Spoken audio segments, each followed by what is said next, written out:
ಏ ಹಾಯ್ ನೀನು ಇಷ್ಟೊತ್ತಿಗೆ ಚೆನ್ನಾಗಿ ರೆಡಿ ಆಗ್ತಿದ್ದಾಳೆ ಅಂತ ಅನ್ಕೋತಿದ್ದೀರಾ, ನಮ್ಮ ಅಜ್ಜಿ ನೋಡೋಣ ಅಂತ ನಮ್ಮಪ್ಪ ಅಂದರು. ಸರಿ ಆಯಿತು ಹೋಗೋಣ ಅಂತ ನಾನು ರೆಡಿ ಆಗ್ತೆ. ಹೋಗ್ತಾ ಸನ್ಕೇಸ್ ಅಂತೂ ಮಾಡಲೇಬೇಕು ಅಂತವೆ. ಸರಿ ಆಯಿತು, ನಮ್ಮ ಅಜ್ಜಿಗೆ ಇಷ್ಟವಾದ ಸ್ವೀಟ್ಸನ್ನ ತೊಗೊಂಡು ಹೋಗೋಣ ಅಂದವ್ರು ನಾನಿಲ್ಲಿ ನಮ್ಮ ರಾಮನಗರದಲ್ಲಿ ಕಾಂತಿ ಸ್ವೀಟ್ಸಿಗೆ ಬಂದ್ವಿ. ಸೊ ಇಲ್ಲಿ ನಮ್ಮ ಅಜ್ಜಿಗೆ ಸಿಕ್ಕಾಪಟ್ಟೆ ಸ್ವೀಟ್ ಇಷ್ಟ. ಸೊ ಅದಕ್ಕೂ ಅವ್ರಿಗೋಸ್ಕರ ತೊಗೊಂಡು ನಾನು ನಮ್ಮಪ್ಪ ನಮ್ಮಮ್ಮ 3 ಜನನು ಊರ ಕಡೆಗೆ ಹೊರಟ್ವಿ. ಸೊ ಊರಿಗೆ ಬರ್ತಿಗೆ ನೋಡಿ ಇದೇ ನಮ್ಮ ಊರು.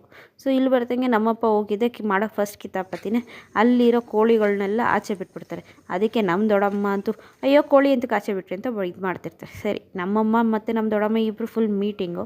ಈ ಕಡೆ ನೋಡಿದ್ರೆ ನಮ್ಮ ಅಜ್ಜಿ ಬಂದುಬಿಟ್ಟಿದ್ದೆ, ನಿನ್ನ ಮಗ ಅಲ್ಲಿದೆ ನೋಡಜ್ಜಿ ಅಂತ ಅಂತಿದ್ದಂಗೆ ಅಮ್ಮ ಮಗನ ಲವ್ ನೋಡೋಕ್ಕೇ ಆಗಲ್ಲ, 2 ಕಣ್ಣು ಸಾಲದು. ಅಲ್ಲಿಂದ ನಮ್ಮಪ್ಪ ಬರ್ತಾರಂತೆ, ಇಲ್ಲಿಂದ ನಮ್ಮ ಅಜ್ಜಿ ಹೋಗ್ತಾರಂತೆ. ಹಂಗೆ ನೋಡ್ತೀರಿ ಹೆಂಗೆ ಹಗ್ಗು ಬಂತು ನಮಸ್ತೆ ಬಂತು ಹಾಗಿಂಗೆ. ಇನ್ನು ನಮ್ಮಪ್ಪ ಕರ್ಕೊಬಂದು ನಮಗೆಲ್ಲ ಕ್ಲಾಸ್ ತೊಗೊಂಡು ಅಲ್ಲಿ ನೋಡ್ಕೊಂಡು ಊರಿಂದ ಮನೆಗೆ ಬಂದ್ವಿ. ಸೊ ಮನೆಗೆ ಬಂದಿದ್ದು ನಾವು ಲಕ್ಕಿ